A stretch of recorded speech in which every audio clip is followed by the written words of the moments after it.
Today we're going to be ranking all the 1-mana green creatures on a tier list. We're going to start off with Heritage Druid. This might end up being just like a spiritual elves tier list for all I know. Heritage Druid, it's pretty broken. It's a 1-mana, 1/1, tap 3 untapped elves you control, add 3 green mana to your mana pool. I mean, if you think about it, this is sort of the dark ritual for green, except it can be way worse. Because as you play more elves and you get more mana, you can keep dumping your hand over and over again. For as long as they keep spewing out more creatures, they play 3 creatures, they'll play a creature that comes with a buddy, keep tapping them, and you can blurt out your entire hand. Not only that, I mean, if you really want to play your Heritage Druid appropriately, you first play out a few green creatures, then you play, the last thing you play is the Heritage Druid. Because if you play the Heritage Druid first, I mean, that thing, it danger. Heritage Druid danger. Everyone knows how dangerous Heritage Druid is, so they'll just kill it on the absolute spot. It'll die, and then, like, that's your big payoff card.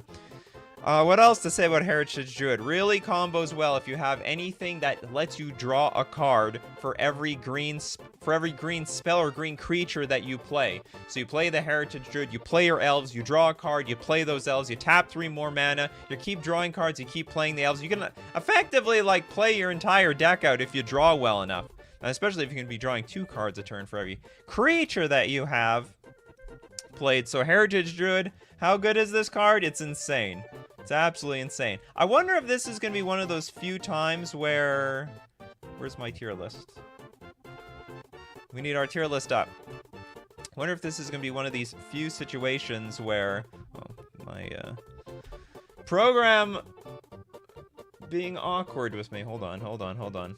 Technical difficulties. I think this is going to be a tier list where tons of stuff is going to be in the S tier because so many of these are S tier worthy cards. We'll get to you, Rob Boy. We'll get to Bop. I need to rank. I gotta rank this thing. All right. Good. We're in business. And that is why I'm going to be putting Heritage Druid at S tier. Easy S tier. One of the easiest S tiers in my life. All right, Bop. AKA Birds of Paradise. Which I did not spell very well. Come on. You all know what I'm talking about. Birds of Paradise. Green, 0/1 bird. Flying, tap, add 1 mana of any color to your mana pool. A classic! I really don't know what to say. It's a versatile creature. It helps you in your multicolor mana decks. That's about it. Downside, it's pretty weak and worthless. I mean, it attacks exactly for 0 mana. It's very bad on blocking. It's very bad at attacking. It's got flying, which is sort of relevant. Just throw itself in front of an angel or a dragon or something, a demon, to save yourself some life points. So randomly that might come up. There's like almost no bird synergy with Birds of Paradise, generally speaking, not competitively at least. So Birds of Paradise, it's a really good utility creature, but honestly not really busted or broken. Pretty replaceable, but because it does technically add anything of any mana, I'm going to give it the A tier treatment, but not nearly strong enough to go to S tier. Basically a glorified mana dork. It's the only thing that I can say about Birds of Paradise. The main purpose of mana dorks is just to help accelerate your mana. Birds of Paradise just does that, but does that a little bit better than basically anything else. We got Abe! Abe with the super chat. Thank you so much. All S tier, let me fix that. Matendalion. You're gonna even things out on the F tier, are you? Alright, we got green 2/1 lion. So it's like Savannah lions. Sort of looks like it's in a savannah, but really bored. I have Matendalion. What the hell is a Matenda? Is that like some sort of variation of savannah? Whenever it attacks, defending player may pay a blue to have it deal no damage this turn. This card is worthless. I mean, it is a 2/1 I guess against most decks, but you know how many blue decks are out there, and you want to give them the option to just pay. It's like us. Every blue deck has Circle of Protection, Matendalion. But it's not actively bad. Okay, I'll put it in C tier, and then debatably put in D tier as the show goes on. So it could get worse. It most certainly could get worse. Argentina with Hex Drinker. Hex Drinker. Oh, this was an incredibly... I don't want to say it was an overhyped card, but when this card got, like, what's it called? Spoiled, we thought it was just going to be the next True Name Nemesis for green. So green, 2/1 creature, which is not bad. I mean, it's already better than Matenda Lions. Far superior. Do I have a good sound effect for that? We have a better Matenda Lions. It's a 2/1. But if you level it up to level 3, it's already a 4/4. So you got 4 mana for a 4/4 creature, and you can, like, spread out this leveling up over many turns. It's only 1. So, I mean, you could play your 2-drop and then level this thing up for 1 mana. You could, and then, you know, and so on. Protection from instants.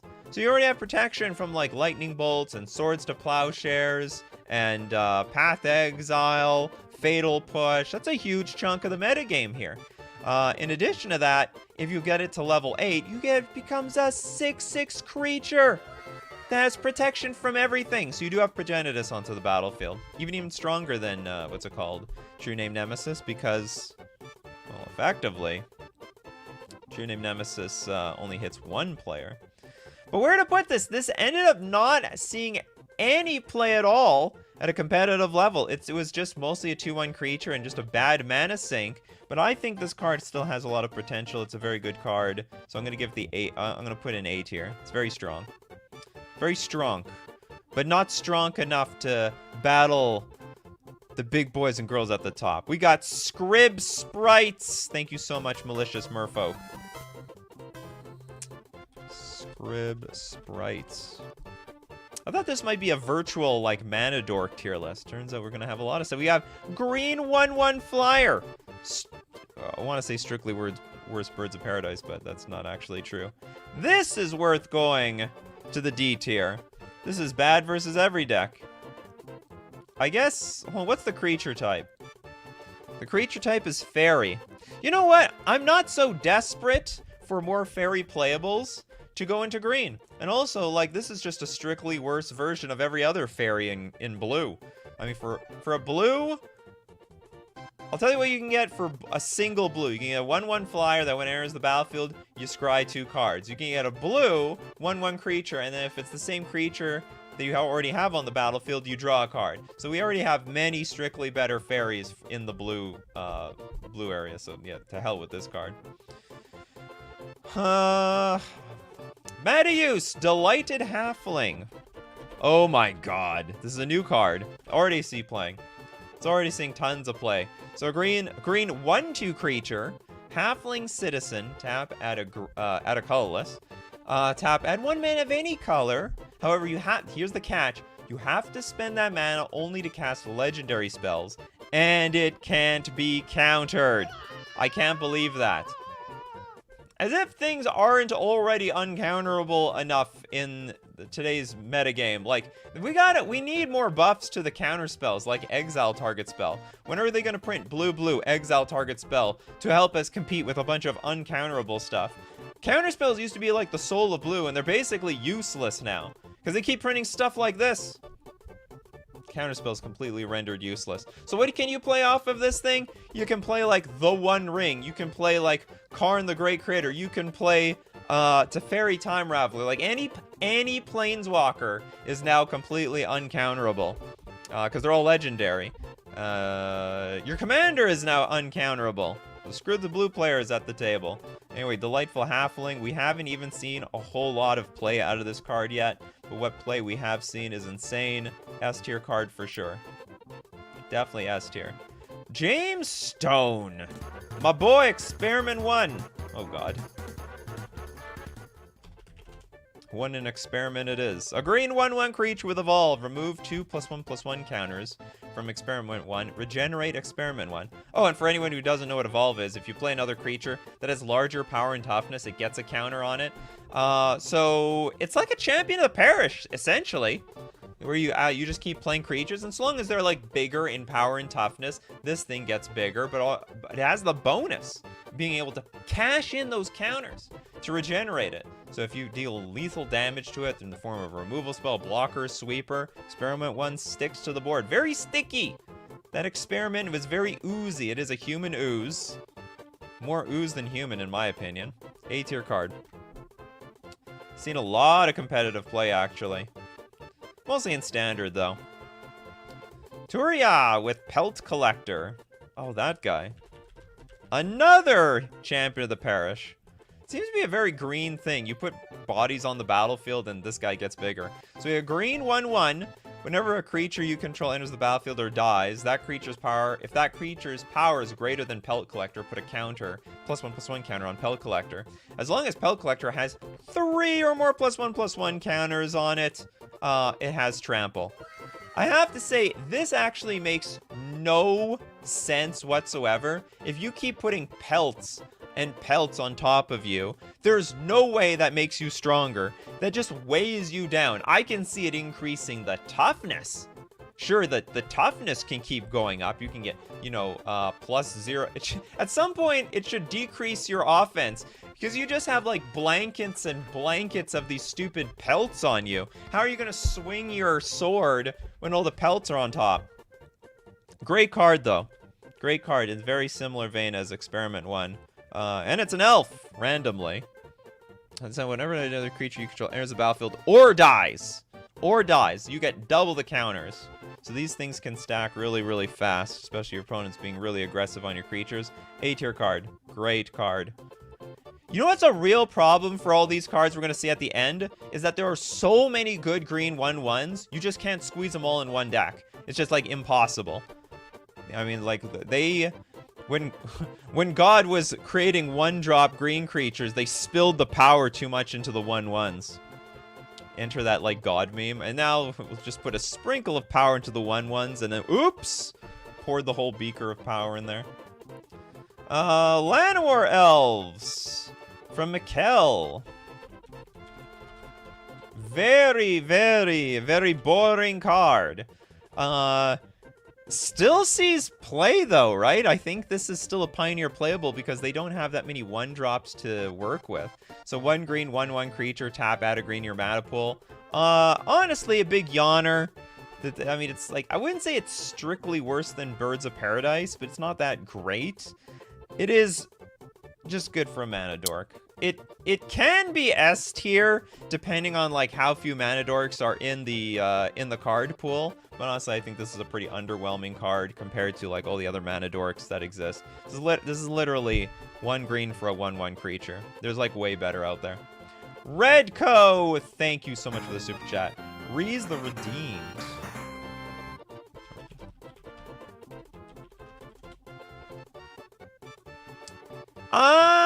Okay, you super chatted this, so I'm gonna count it, but I'd actually prefer to make this like a goldish card and do this. Okay, whatever. We'll use these. I'd prefer to disqualify these and have a gold 1-drop thing, but I don't think I can make gold 1-drop. That's probably gonna be too narrow. We'll just have it in here. So we have a hybrid of Selesnya, 1/1. It's an elf warrior. So what we have a hybrid of Selesnya, 2 mana, tap, put a 1/1 green white elf warrior creature token into play. Then for 6 mana, we can tap. For each creature token you control, put a token into play that's a copy of that creature. I think this is more funsy than competitive. Basically is a 1/1 that does nothing until you can start activating the ability. And the real ability you want to activate is the second one. It is a very strong ability, but it's basically, what is it? For each creature token you control, put a token into play. So it's a very strong ability, but very hard to pull off because it is going to have summoning sickness. It's going to be the target at the board if anyone sees it. Very clunky as well. So I think it is very playable, but also not very forcing. I think you're going to have a hard time defending that damn guy. And we got some super chats to get through. We got Daniel. Thanks so much, Daniel. The Gazban Ogre. That is not a card I've ever heard of. And I'm not surprised. It's from, what is this, from Arabian Nights? It's a green 2/2. During its current we're just going to read the Oracle text. At the beginning of your upkeep, if a player has more life than each other player, the player with the most life gains control of the Gazban Ogre. Whoever has the most life. Hold on, the most life? The player with the most life gains control. So long as you're ahead on life, you're doing good. If you're behind on life, you screwed. So you better be the beatdown. Yeah, if a player has more life than each other player. That's weird. This is a rich get richer card. That is a very... They don't make cards like this. Usually, if you're behind, you get the stuff. Not when you're ahead. This is like a card... I imagine. If you're the beatdown, you deal 1 damage. You play the Gazban Ogre. I mean, you're like way ahead now. That being said, it's still a like 1 mana 2/2, pretty underwhelming, but definitely better than the Matenda Lions, which is I wouldn't say it's strictly worse actually, because this has its own conditional benefits. But actually, I'm gonna put it in C tier. Yeah, we can stick it with the Matenda Lions. We got Scott, the Dark Knight, Ignoble Hierarch. Happy 4th from. Oh yeah, it's America Day. From America. Is it July 4th? America. Okay, we got no Ignoble Hierarch. The cousin of Noble Hierarch. Okay. Come on. Give it to me. Okay, we got Goblin. Now, strangely enough, like Noble Hierarch was almost never used for its creature type. It finally found some play in a humans deck. But Ignoble Hierarch immediately got slotted into Goblin decks. It's a 0/1 Goblin Shaman with Exalted, tapped out of black, red, and green, and it was super relevant for those Goblin decks because they are mostly red and black, so it does fix their mana. And the Goblin decks, their curve starts at 3, more or less, with like, you know, either Lord effects or Goblin Matron or what's it called, Bogart Harbinger to combo off. So Ignoble Hierarch is a great turn 1 play to facilitate their 3 drops on turn 2. Not to mention, it's just an exalted creature, so all your like dinky goblins get a whole lot bigger and a whole lot better. Easy S tier. And not to mention, like, not only goblin decks can play this card, like anyone can play this card. Okay, we got Irwin with the Deathrite Shaman. Did anyone else name Deathrite Shaman up here? Good. Making sure. We're not stealing from the super chatters. That's awful. Deathrite Shaman. By the way, I'm going to get through all the super chats. I just, you know, I do the switcheroo. 1 here, 1 there. Okay, we got the hybrid black-green 1/2 Elf Shaman. Tap. Exile target land from a graveyard. Add 1 mana of any color to your mana pool. We're going to pay a black. Tap, exile target instant or sorcery card from a graveyard. Each opponent loses 2 life. And pay a green. Tap, exile target creature card from a graveyard. You gain 2 life. It's a funny card. The card's banned in Modern. It's banned in Legacy. It's I don't know about broken in Vintage, but it's a good card in Vintage. Legal in Pioneer. Mostly, it's all about the fetch. It's all about the fetch lands. The fetch lands turn this into a 1 mana planeswalker. But without the fetch lands, this card's pointless. It's actually quite weak. If you do not have fetch land, if you can't play a fetch on turn 1 to put out Deathrite Shaman, then you cannot ramp into 3 drops by turn 2. And the only fetch lands in Pioneer are basically clunky. Like you can't fetch any land out for a turn 1 Deathrite Shaman. And it's like insane. I mean, it ramped you up. It killed your opponent. It dealt with the graveyard. It's like main deck graveyard hate. It gains you life. This card is in a league of its own. It's way better than any of these other cards, even any of these other cards in S tier. How do I even specify this card's more special? Can we give it a glow? We can give it an outer glow. Let's make it nice and, I don't know, yellowish. There we go, the Deathrite Shaman. It's far superior than all these other stupid cards. Nothing can touch this Deathrite Shaman. All right, next super chat we've got from Xavier. Thank you so much. Evolving Adaptation.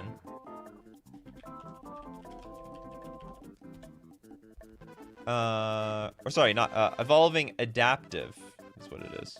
We got a green 0/0 Phyrexian Warrior. Evolving Adaptive enters the battlefield with an oil counter on it. Evolving Adaptive gets +1/+1 for each oil counter on it. And whenever another creature enters the battlefield under your control, if that creature has greater power or toughness than Evolving Adaptive, put an oil counter on Evolving Adaptive. So is this just like another experiment 1-ish card? but it comes into play with the oil counter, so it's already a 1/1. So and more counters, by the way. Gets +1/+1 for each oil counter. +1 for each oil counter on it. Oh, I get it. So it gets an oil counter. You get +1/+1 for each oil counter on it. Which is like, okay, whatever. It's just like a weird way of saying I'm going to get +1/+1 counters. Whenever another creature enters the battlefield under your control, if that creature has greater power. I can't remember what the synergy is, though, with oil. That makes this thing special. So anyway. It's just like it's like a... Oh, man, I might be underrating this card. I'm going to put it in the B tier. Because I don't remember what the synergy is with oil counters. Like what you can do with this thing. But I know it's good. It's a good card. It might have synergy. It might do good things. Otherwise, it's just like a worse experiment one. Significantly worse. All right, next up, we've got Redco. Thanks so much, Redco. Tenacious Pup. Tenacious Puppy. We want Puppy here. Oh my goodness. This is a alchemy card? Green 1/2 wolf. When Tenacious Pup enters the battlefield, you gain a life. When you cast your next creature spell, that creature enters the battle with an additional +1/+1 counter, trample counter, and vigilance counter on it. So it just completely buffs up the next card.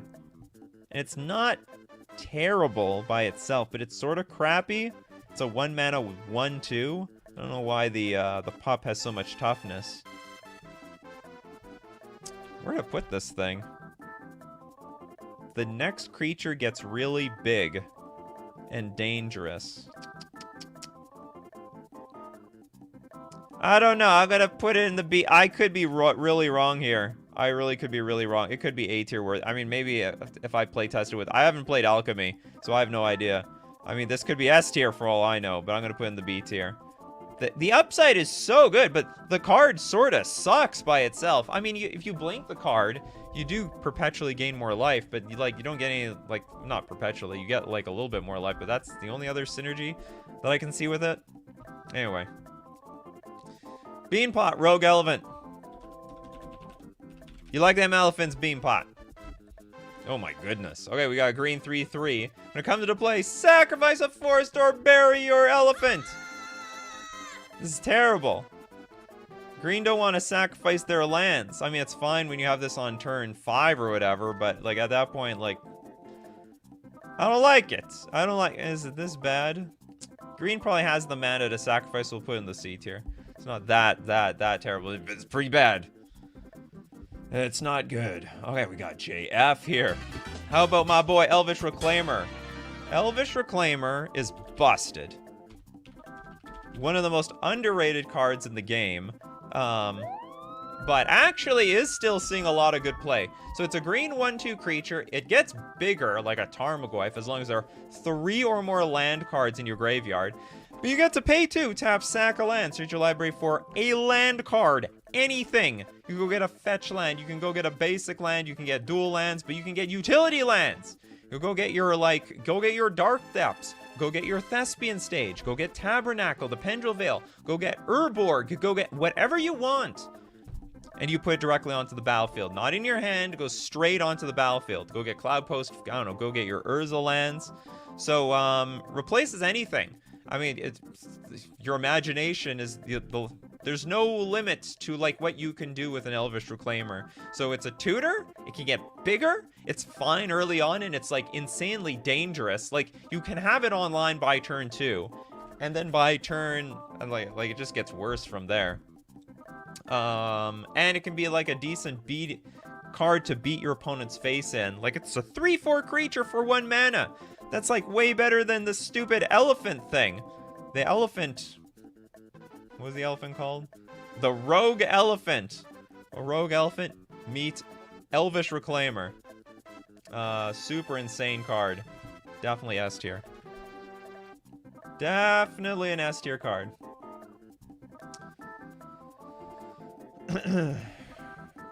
Joe! Okay, we got Diaz. Centaur's Herald.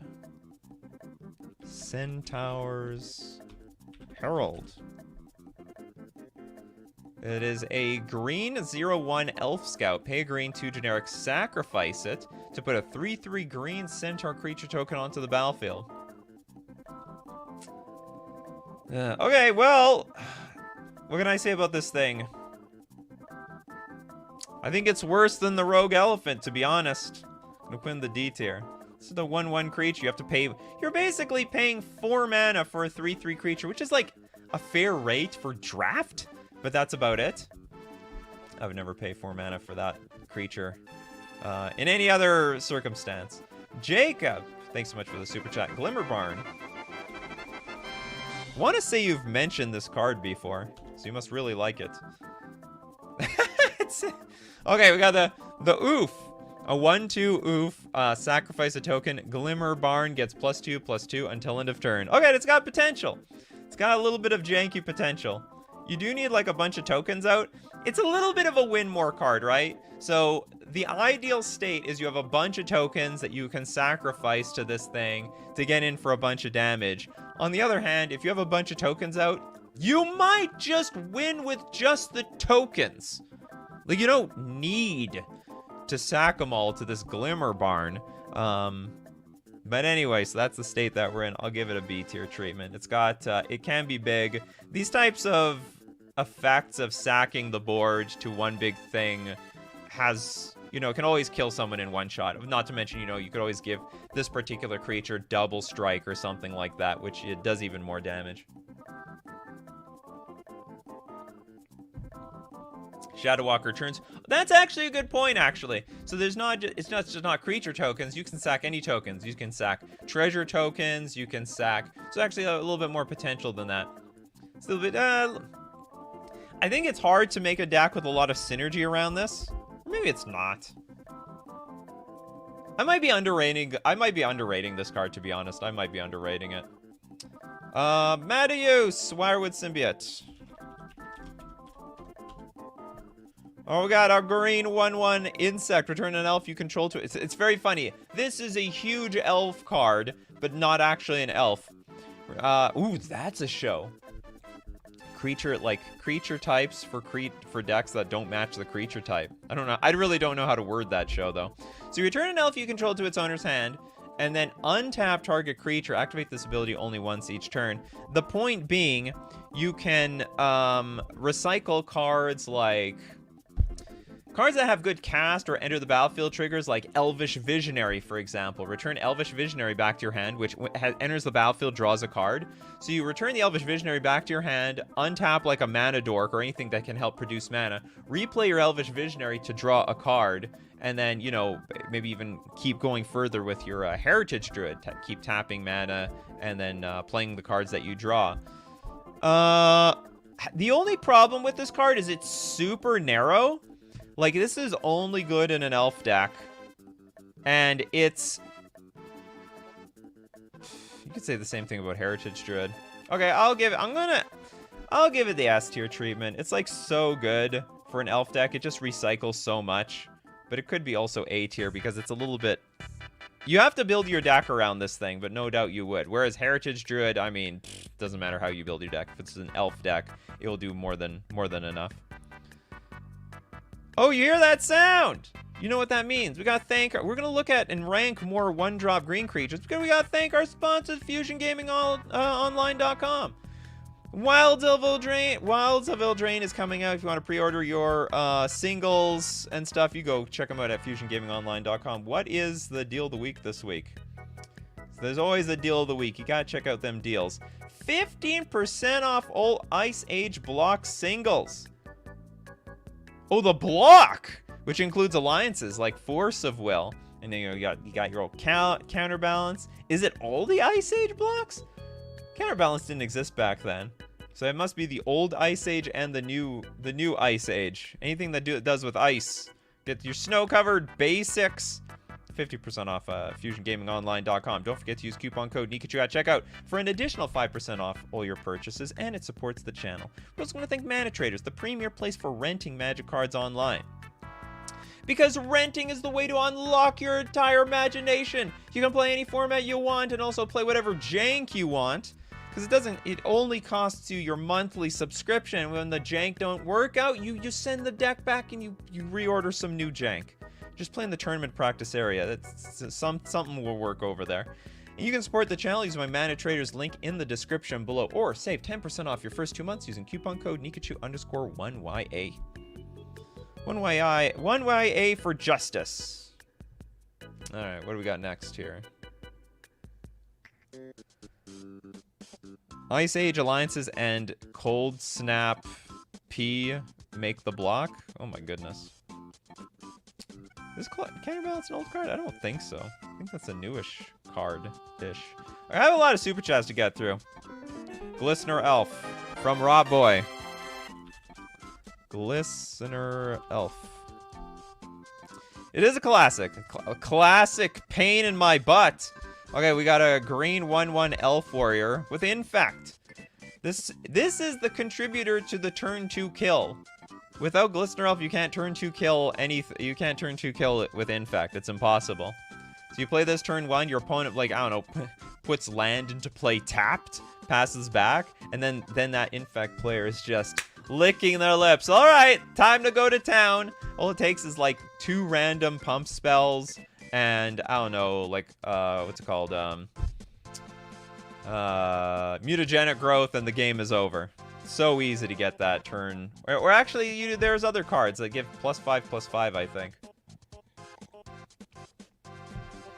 Anyway, this card's pretty broken. And for that reason, does anyone play this in Commander? Is Glistener Elf a staple in Commander? Someone goes turn 1 Glistener Elf. But the thing is, how do you sustainably kill people with Infect in Commander? Like, I can see you killing 1 person, but then, like, you blew all your pump spells. But maybe there's some more sustainable strategies than I would know. I mean, I know how these decks function in Modern and Legacy, but not so much in Commander. Station. Oh, we got Station here. Venerated Rot Priest. Should have been Rot Boy's card. Okay, we got a green 1/2. Oh yes, this janky card. Toxic 1, Phyrexian Druid. Whenever a creature you control becomes the target of a spell, target opponent gains a poison counter. So in some sense, this is like Infect Storm. If you can rattle off a bunch of spells targeting your Venerated Rot Priest, you don't even need to attack for the win with Infect, because you'll just pile up all the poison counters on your opponent and they die.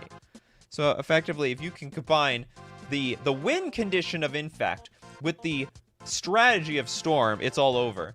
The problem with this, and it is a huge problem, is keeping your creature alive is really hard. Like, Infect does not actually need to win by, like, guns blazing with pump spells. You can just win by chipping away 1 poison here, 1 poison there, maybe 2 poison with Exalted, with Noble Hierarch. Whereas with this card, you do have to go guns a-blazing, otherwise this card's not really doing a whole lot. Or it's a lot worse, I should say. It's only Toxic 1. It can never be, like, better than that. For that reason, I actually give it the B tier treatment. I think it's a bit of a janky card. It's had its chance in Modern and Legacy. It failed miserably. I just, I was very, how do I put it? Imagine being a priest of rot. Yeah. I was very skeptical about this card working. Like, it has the potential. When you read the things, like, you can get obliterated, but it's just a really, really fragile strategy. It's like an all or nothing thing, and usually you're going to end up with nothing. Okay, more super chats. Statson. This is for the gameplay videos. Enjoy them quite a bit. You're welcome, Statson. We're going to keep that up. We're going to keep it up. Thanks for the love. I barely get any support for the gameplay videos anymore. I basically this show has completely replaced the gameplay. Not replaced, but the support. I feel the support in this weird Coffee and MTG show. Yeah, Rot Boy is the priest, the real priest of rot around here. Vilgax, Greenbelt Rampager.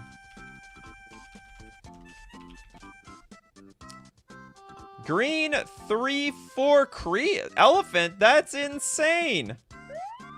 What's the downside? Enters the battlefield, pay. Oh, you have to pay energy if you can't return Greenbelt Rampager to its owner's end, but you still get an energy. Like, that's pretty good.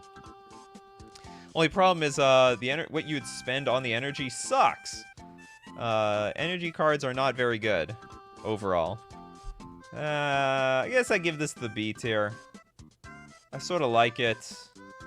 If energy comes back, which I don't know if they ever will do, because that was such a big problem in Standard at the time. If energy comes back and there's more use for this energy, this card could go up significantly, because it could be like ramp in the form of energy.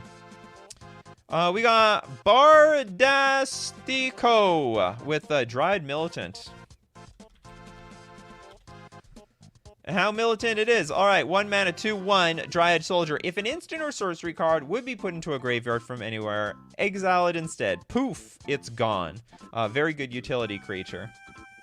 Very, very nice. So for anyone who's recycling their instants and sorceries in their graveyard or trying to build up a density of cards in their graveyard, for Delve, Dryad Militant just stops that strategy, stone cold in its tracks. Great A tier card. Fragile S tier card, I would say. Could be S tier in the right circumstances, but very good A tier.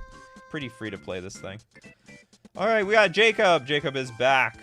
We got Jacob. Mirkwood Spider. Spider? Oh, this is a new one. This is a green 1/1 Spider with Death Touch. When it attacks, target legendary creature you control gains Death Touch until end of turn. This basically turns your commander into a Death Touch creature. Don't know why you'd want to do that. Were you trying to deter your opponent from, like, killing your... trying to, like, block and kill your commander? I guess. But you have to make this thing attack, which is very vulnerable. It's just a 1/1 creature. You know what? I'm going to have to put it... I don't see the potential or the power, so I'm giving it the C tier treatment. It's in there with the Matendalions. Matendalions. That's a sad panda lion. You heard of Grumpy Cat? Well, now you heard of the Matendalions. Yo, little Ted. Virtual Rangers. I think this card used to be... It's still a staple of elves. It's a green 1/1, tap 2 untapped elves you control, add 1 mana of any color. Only 1 mana of any color to your mana pool. I guess what it is, it's just like the crappier... elvish, what's it called? Heritage Druid? Just a worse Heritage Druid, but still quite playable. And randomly, it could be a 2/2 creature if you really need it to. But still good for the Elves deck, A tier. Still good for the Elves deck. Okay, let's get some freebies here. Christopher with Jaddy. Jaddy Offshoot. To describe a plant? Oh, okay. So we have a green 0/3 Defender. Landfall. Whenever a land enters the battlefield under your control, you gain 1 life. This is a crappy card. Ugh, but is it like D tier worthy? D tier? It's not super terrible. Like, I understand you have like a bit of a defending creature here. And you play lands and gain life? Alright, give it C tier treatment. It's like, it's not the worst thing I've ever seen in the world. It's not worse than Matendalions, but it's better than this 1/1 fairy, I would think. I think. Alright, back to the super chats. Redco! Cameo of Bamboo Groves. The bamboo! Are you the one spitting out all these alchemy cards? Oh, we got a green 1/1. Enters the battlefield, you may put a land card from your hand onto the battlefield tapped. That's broken. So we have, it's basically Mox Diamond, right? Enters the battlefield, you may put a land card from your hand on... Yeah, that checks out. Channel! And it's got a channel ability. Discard Cameo of Bamboo Groves. Conjure 2 cards named Forest into your hand. So... the problem I have with that ability is... how do you use this? Is it like for a control deck? Is it for a combo deck? Like, I just don't know how you utilize the second part of this card. Because if you already have 3 mana in play, that's already quite a bit. It sort of looks like a good control card. Like, control would love something like this. Like, pass the turn, 3 mana up, you do nothing. All right, just put 2 forests in my hand to keep making my land drops. Like in some sort of band control or something like that. But I don't... How does Conjure work? You just create the cards out of thin air. So basically, when it says Conjure 2 forests in your hand, you basically put like 2 forests. I don't think it's considered a token. You just put 2 forest cards in your hand, but it wasn't part of your deck originally.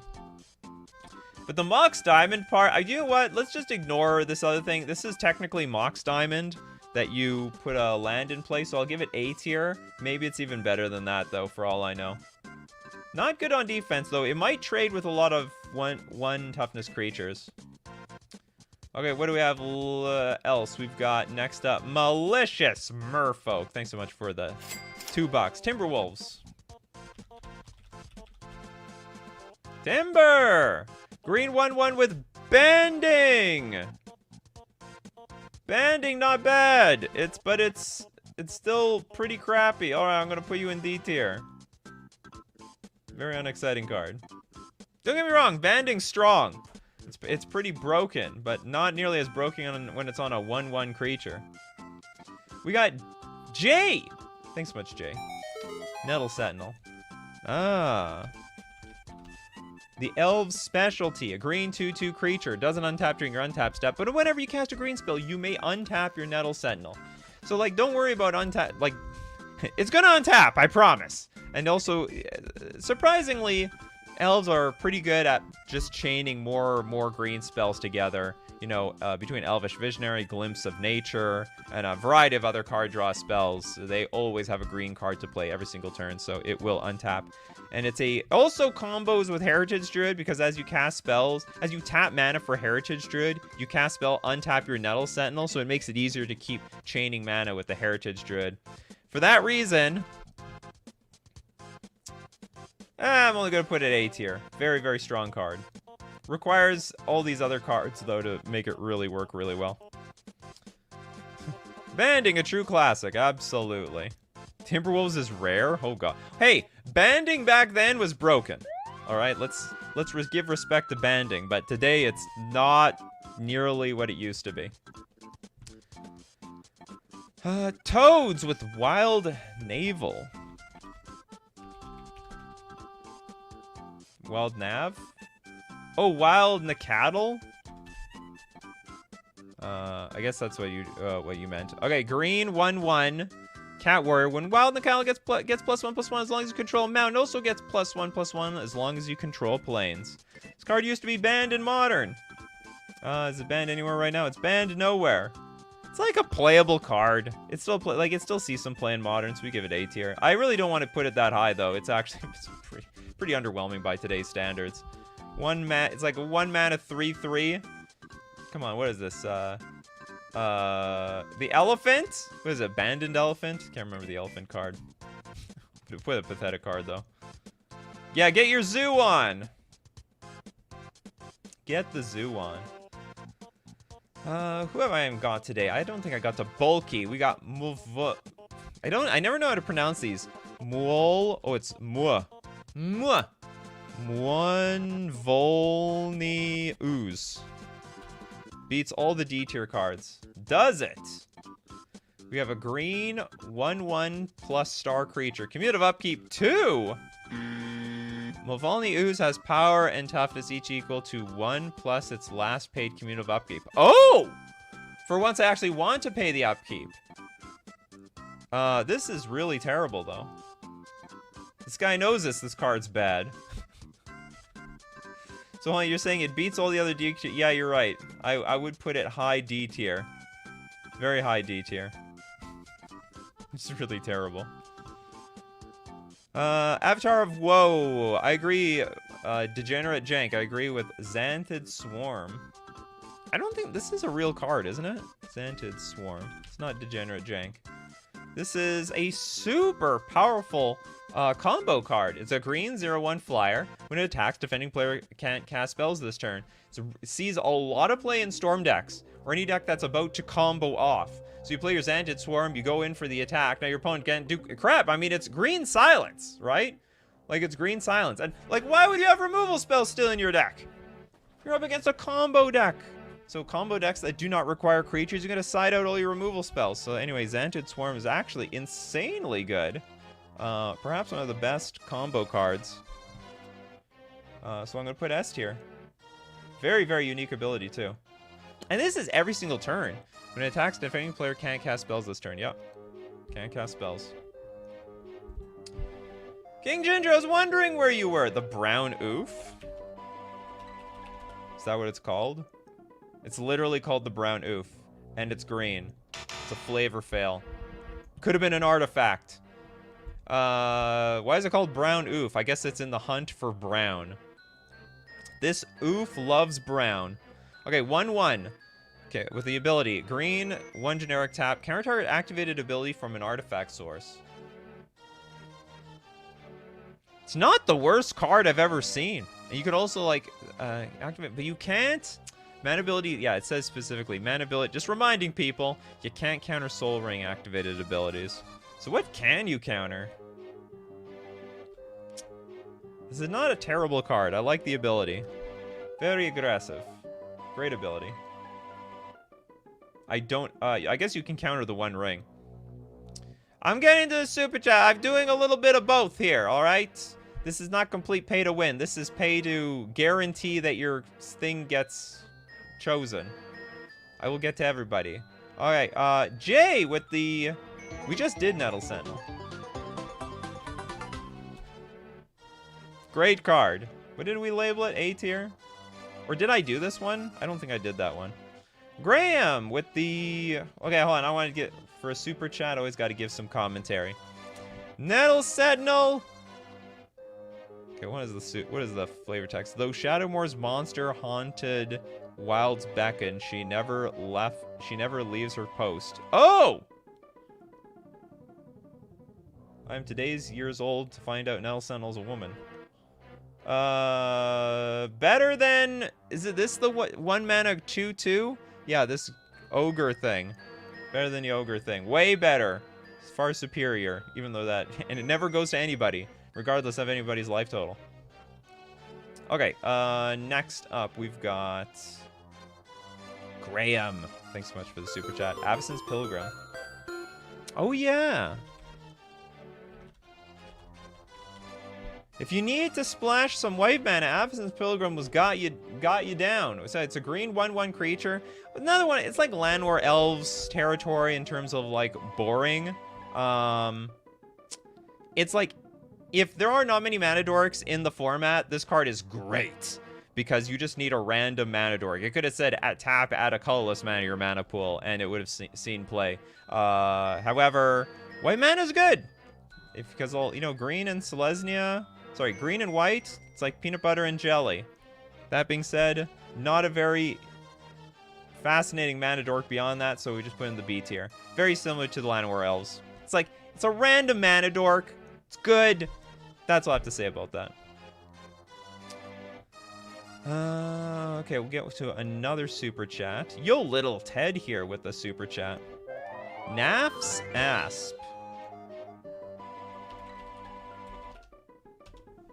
Very annoying in Chandelar. What, in the game? Okay, a green 1/1. If Naf's Asp damages a player, it also deals 1 damage to that player during his or her next draw phase. So it's basically a 1 mana 2 power creature, 2/1. Before then, the player may pay a 1 to prevent this damage. Oh! Well, we're not living in Chandelar. We're living in the real world. In the real world, I don't care for this card. D tier. You know what I find funny? It's the super chats that all end up in like the D tier range. They just want to get that card on this list somehow. In some way, in some capacity, some form. Okay, let's get some freebies around here. Who did I not get yet? Did I get Anthony? Arbor Elf. Oh, now that is an interesting card. Because you could look at it like it's another mana dork, but it's not. Okay, so... Downside, technically not a mana ability.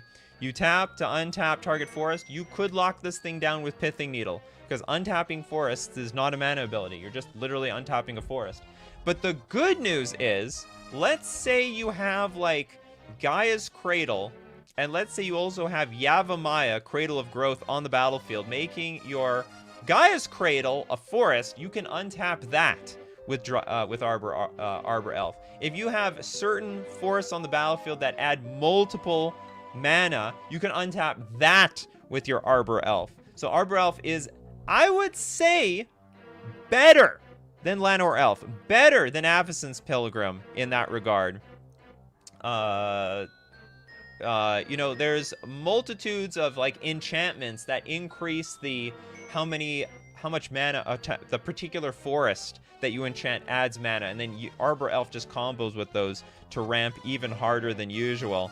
So Arbor Elf is a great mana dork, just really, really good. Put it A tier for sure. A tier mana dork. Still vulnerable though. It's a 1/1 creature. Hold on, what's the card? I just saw it. And I really want to get this card on here. Love the activity here for this show. I just saw this card. Arboreal Grazer! From Gustavo. Arboreal Grazer.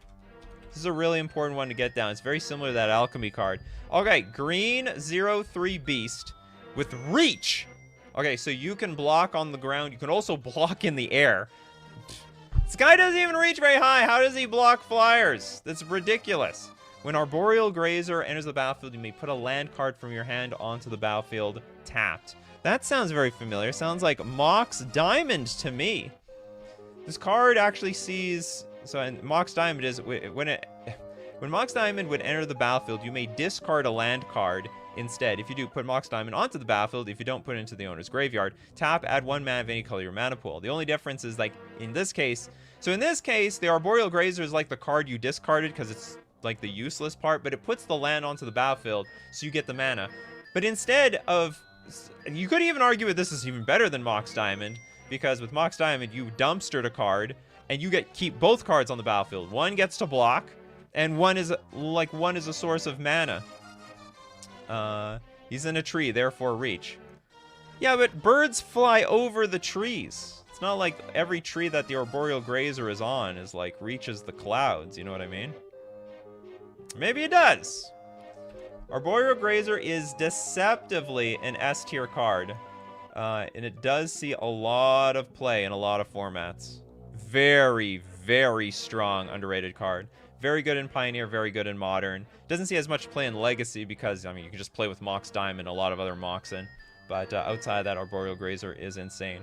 Grazer keeps the abilities of the land versus Diamond that only has the mana abilities. It has more reach than some archers. That's such a good point. That's so funny. Okay, let's chain through. Okay, there's not much time. I think I gotta get through. Oh, Redco, that was your next one. Oh, I'm so sorry. I'll give you a big super chat sound. We're still here. Ah, damn it. You got sniped. Sorry about that, Redco. Okay, in your honor. I'll give you another super chat. I feel so bad.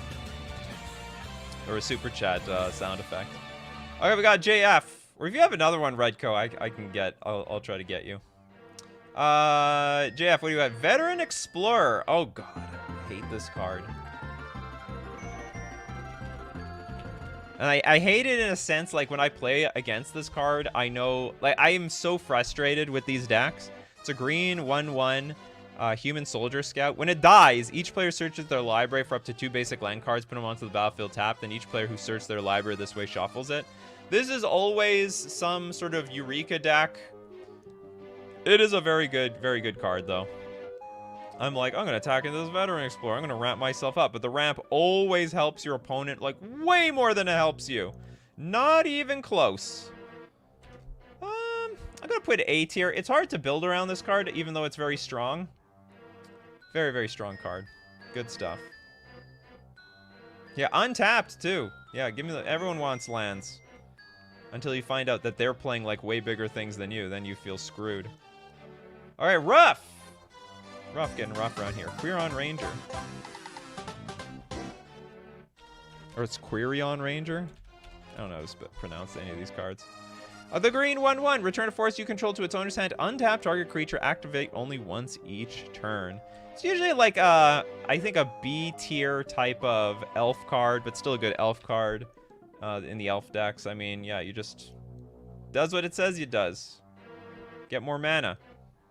Return a force. So what you can do is you can tap the force for mana.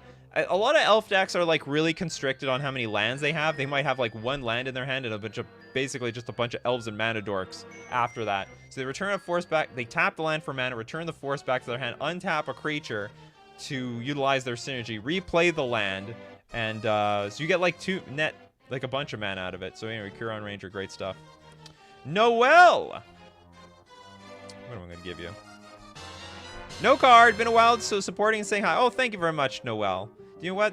For that, we'll give your super chat to Avatar of Woe with Ovia. It's been donated.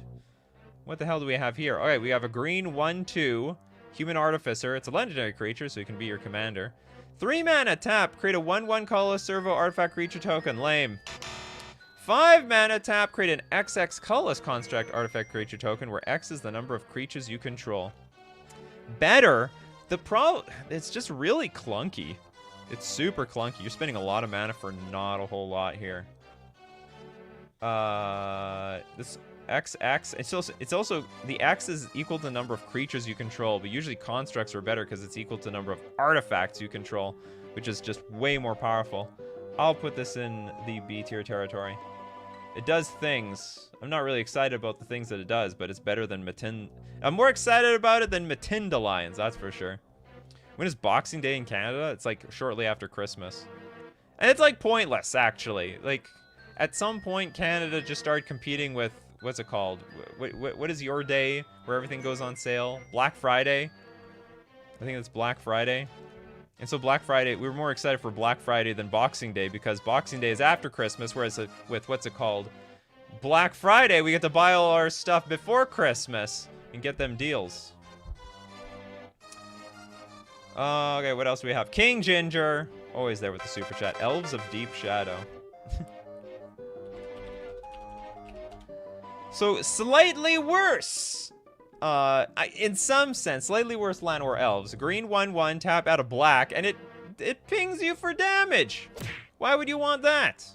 But it's there are a lot of Golgari decks out there, so you might need the mana fixing in that regard. That being said, it is still not a very exciting creature. One of those, you know, it's fine. It's a fine card. It's not bad. But I put in B tier because actually putting B tier right next to this creature feels wrong.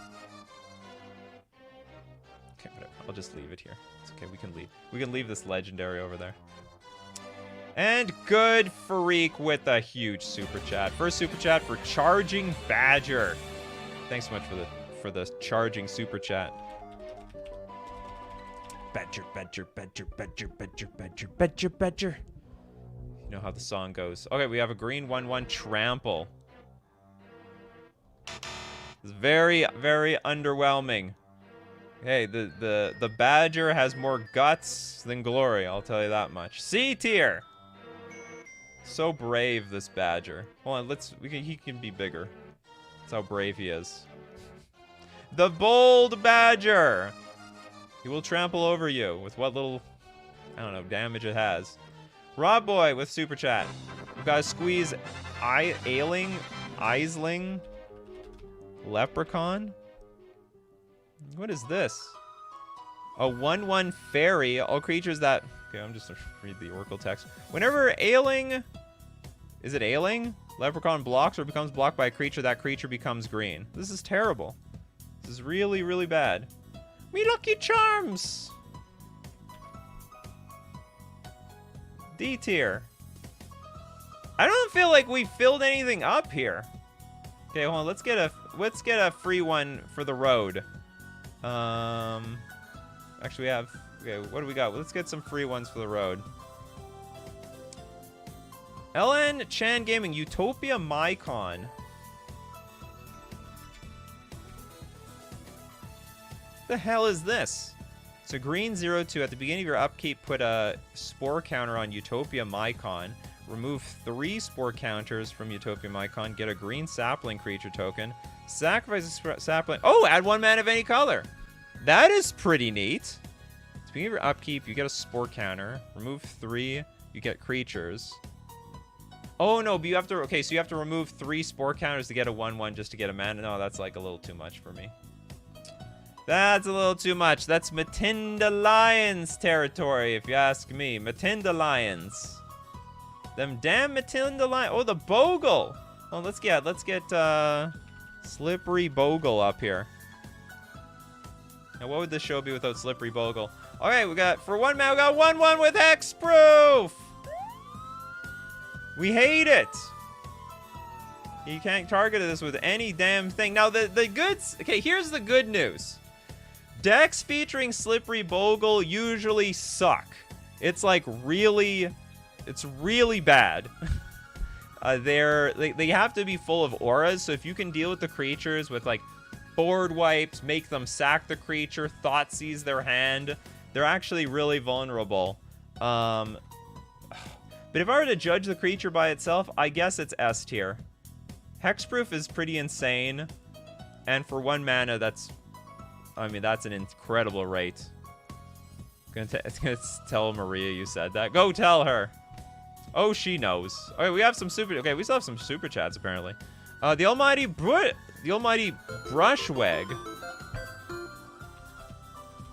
Is that what it's called? The Almighty... Oh, there is an Almighty Brushweg. Okay, a green 1-1 with Trample. Oh, so it's a strictly better Badger. And it's got a green 3 generic ability. It gets +3/+3 until end of turn. With infinite mana, you can kill someone with this. You can kill someone with this card with infinite mana. I'll put him right next to the Badger. Very similar in power level. Probably, technically, the Badger should be lower, but that's okay. They're like brothers. Okay, Station Disaster. Spore Frog asking for chat. Spore Frog. We got a green 1-1. Sack it. Prevent combat damage that be dealt this turn. This is... It's not a terrible card. It's not a great card. It sort of deters players. So at a competitive level, no one cares. I mean, you're basically going to sack it and, you know, that's it. It's really hard to recycle this thing. It's better in, I guess, competitive play. Sorry, in casual play, because it'll force... There's a greater risk to attacking, because if you attack, you leave yourself open to the other players. And so to attack and then just be neutered by one Spore Frog might not be worth it. So Spore Frog, in that regard, I think is a little bit better.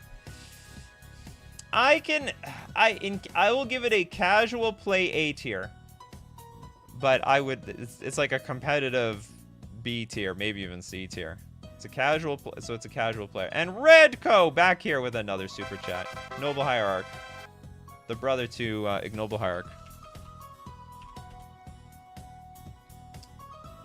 Noble Hierarch, green 0-1 with Exalted. Seen played in human decks, and it's actually, ever since it was printed, it was just basically the better Birds of Paradise, because that Exalted mattered so much more than being able to add 1 mana of any color your mana pool. Not to mention, a lot of the green decks want to add white, want to add blue to their mana pool. So it actually has better synergy overall than, say, Ignoble Hierarch, which is not really a, you know, mana dork decks are usually not looking for, to cast red and black spells at the same time.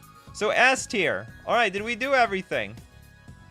I think I got through all the super chats. We've got everything. All right, that's the tier list for today. Was it good? I think Deathrite Shaman should probably so much higher. There's so many cards like we didn't get through. That's why it's now called 1 hour of ranking 1 mana green creatures instead of lying and said I ranked all of them. All right, that's it for Coffee and MTG today. Thank you so much for joining me. If you want to be here for the old Coffee and MTG greatness, you got to be here 11 o'clock a.m. Central Standard Time, Monday to Friday. Thanks so much for the supporters on YouTube, on Patreon, and most importantly, the super chatters who are part of the show. But most importantly, we also got to thank everyone who shows up in the morning, like Diego. We got Rob Boy, Station Disaster, Erland, King Ginger, Argentina. We got Redco, Toad, Steve Cooper, Avatar, Hedgeman, Christopher B, Bulky, Alexander, Max McCafel, Diego, Mr. Smart, Mr. Very Smart, Alexander, One of One King, Mattius, Hedgeman, the Spheres, because without all of you, I'd have no show. So as usual, my coffee crew, keep brewing up them coffees. We'll keep brewing up the magic. Take care of yourselves, and I will see you